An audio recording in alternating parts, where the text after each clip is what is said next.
지방자치단체들이 공공배달 앱을 잇따라 출시하고 있습니다. 기존 민간 배달 앱의 높은 중개 수수료로 어려움을 겪고 있는 소상공인을 돕는다는 취지인데요.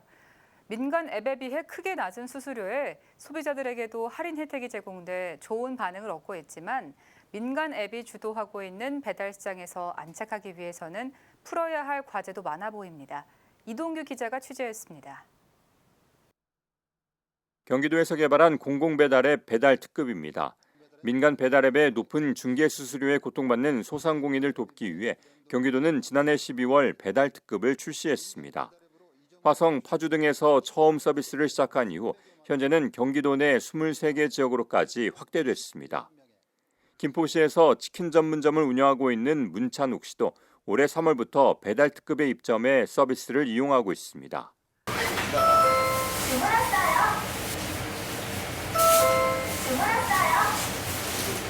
아직 민간 배달앱에 비하면 주문 건수가 적은 건 사실이지만 문 씨는 대체로 만족하고 있습니다. 민간 배달앱의 수수료는 보통 7에서 13% 수준이지만 배달특급은 1%대로 크게 저렴하기 때문입니다. 배달의 민족 같은 경우에는 뭐 깃발 같은 거면 수수료 같은 것도 다 해서 하면 7% 8%대까지는 가는데 지금 배달특급으로 하면은 1.5%대 이걸로 이제 수수료 나가는 게 그거밖에 없으니까 저희한테는 부담이 좀 적죠. 지금 상황에서는 배달비도 되게 비싸고 한데 그거 좀 줄이는 것도 도움이 많이 되죠.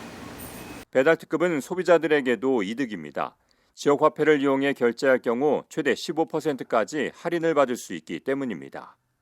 크게 불편한 점은 없었고 아는 엄마들도 있고 모르는 사람들은 이제 얘기도 해주기도 하고 제가 써보니까 그때 쿠폰이 있었거든요. 쿠폰 혜택이 조금 좋더라 이렇게 얘기해주고. 소비자들의 관심 속에 배달특급의 누적 결제액은 최근 400억 원을 돌파하며 꾸준한 성장세를 보이고 있습니다.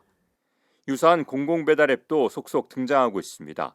소상공인과 소비자 모두를 만족시킨다는 전략 아래 지난해 3월 전북 군산에서 배달의 명수가 처음으로 출시된 이후 각 지자체들은 앞다투어 공공배달앱을 내놓으면서 현재는 전국적으로 약 20여 개가 운영되는 상황.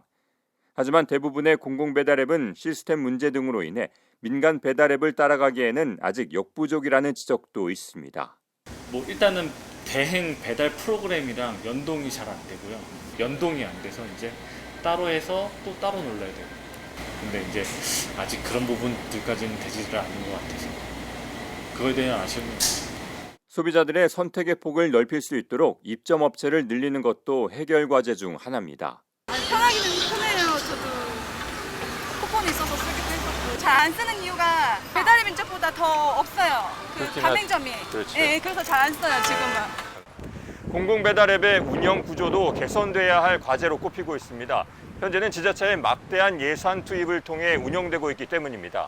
쇼핑 앱이라는 게 소비자들의 스마트폰에 한두 개 깔려 있는 거지 그거를 서너 개 이상 까는 거는 힘들기 때문에 특히 이제 MZ 소비자들이 공공앱을 통해서 소상공인 제품들을 많이 구매할지는 여전히 의심스럽고 그거를 이제 세금으로 감당해야 된다는 게 지속 가능한가에 대해서 의심이 드는 거죠. 코로나19로 인한 배달 급증 속에 민간 배달앱의 독과점과 높은 수수료 문제를 해결하기 위해 속속 등장하고 있는 공공배달앱. 시장에서 외면받지 않고 안착하기 위해선 지자체들의 끊임없는 노력과 소상공인 소비자들의 지속적인 관심이 필요해 보입니다. 예스티비 뉴스 이동규입니다.